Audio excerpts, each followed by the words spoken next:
يعني جزاكم الله خير على تلبية الدعوة هذه وعلى الحضور.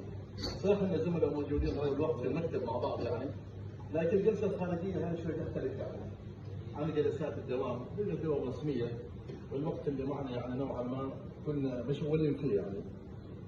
نشكر ابو محمد جزاه الله خير انه لبى الدعوة بالحضور، والاخ احمد الحراسي جزاه الله خير وجوده معنا يعني، وهذا شرف لنا يعني احنا كموظفين دائرة البلدية في بركة، ان الاخوان معنا من يعني البلدية جنوب الباطنة دائما معنا يعني في كل شيء يعني. المهم وجودنا هنا اليوم بداية شكر لاخوان يعني موظفين كانوا موجودين معنا يعني، هم ما زالوا موجودين معنا، ما كانوا يعني نسميهم بفعل الماضي يعني، وجودهم معنا اساسا في كل وقت موجودين معنا. يعني هؤلاء الاشخاص عرفوا باخلاقهم وامانتهم واحترامهم وتقديرهم، ليس فقط من زملائهم يعني الموظفين، حتى عرفوا من قبل المجتمع. صح يعني بامانه يعني يمكن يكون وجودي معاكم من قبل قريبا، لكن بامانه الشارع الخارجي الموجود، الشارع المحلي يتحدث عن هذا الشيء، عن الاخلاص، عن العمل، عن الامانه، عن التقدير، عن الاحترام. هذه كلها ارباع يعني صفات موجوده بامانه في موظفي دائره البلديه في مكه. هذا الكلام انا اتلمسه من خلال الشارع اللي موجود خارج، من خلال الاخوان يعني كم مره يستوقفوا لي ناس في بعض الاماكن الخارجيه ليس من بركه يعني، حتى بامانه يعني من خارج بركه لهم مصالح. تعرف انت بركه اغلب الناس لهم مصالح فيها يعني من جميع الولايات، يثنوا ويشكروا يعني. وجودنا هنا اول شيء شكر لجميع الشباب يعني. شكر لكم جميعا يعني. الجلسه هذه البسيطه هي جلسه ود، جلسه يعني منها الاخوه، الاحترام، خارج النطاق يعني اساسا الرسمي. النطاق الرسمي كل واحد منكم جالس يؤدي في دوره يعني جزاكم الله خير.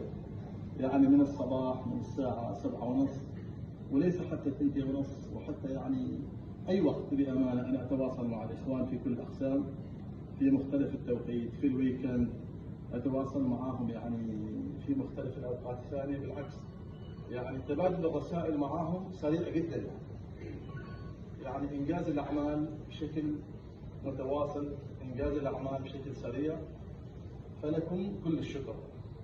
ابو محمد جزاه الله خير والاخوان في الموارد البشريه كانوا موجودين معنا داعمين دائما يعني ما طلبنا شيء بامانه الا واقفين معنا يعني. هذه تعتبر وحدها ميزه كبيره لنا يعني، إن لما يكون الاخوان اللي هم كما تقول اللي على السلطه معانا هم داعمين، هذا نعتبره احنا كما تقول محفزه يعني. فلكم كل الشكر اخ احمد الخروصي، لك كل الشكر يعني الاخ قتيبه.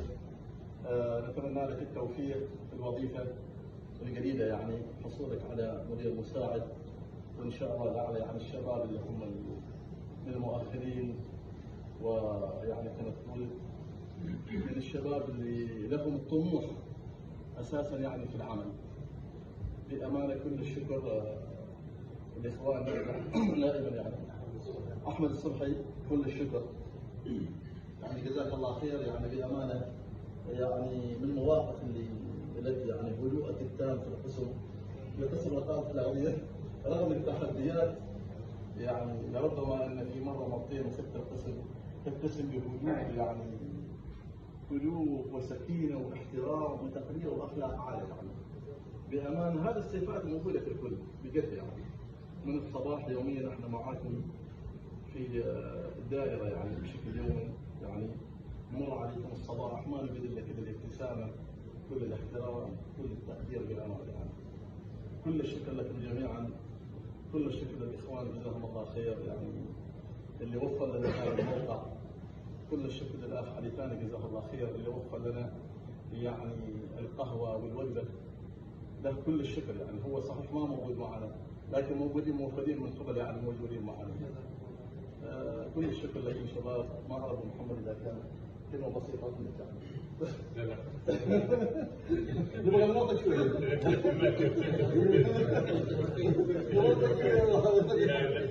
كلام بعد كلامك. هذا النجوم الطيب والاخوه الاعزاء، شكرا لكم جزاكم الله خير. شاء الله نكون موجود وسطكم ونلتقي مع بعض في جلسة ودية رائعة.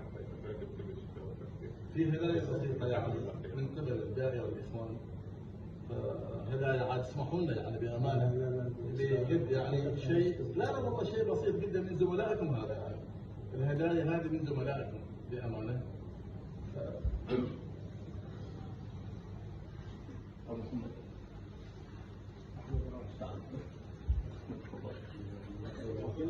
لا